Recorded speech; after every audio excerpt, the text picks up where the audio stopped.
5 sekeluarga termasuk pasangan suami isteri didakwa menculik seorang remaja perempuan berusia 16 tahun di Mahkamah Session Seremban pada Khamis.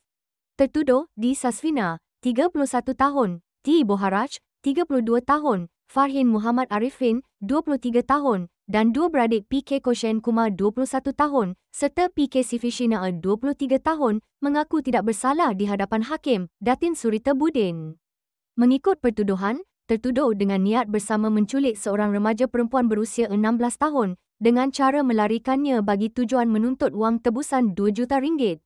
Kesalahan itu dilakukan di hadapan sebuah salon rambut di Jalan S2B10, Uptown Avenue Seremban 2 kira-kira jam 5.45 petang pada 10 April lalu. Semua tertuduh dituduh melakukan kesalahan mengikut Seksyen 3-1 Akta Penculikan 1961 yang dibaca bersama Seksyen 34 Kanun Keseksaan. Sementara itu, Peguam T. Harpal Singh memohon tarikh singkat iaitu 2 minggu untuk memfailkan hujahan mitigasi rayuan jaminan secara bertulis. Mahkamah membenarkan permohonan pihak pembelaan dan sebutan semula kes pada 14 Mei ini.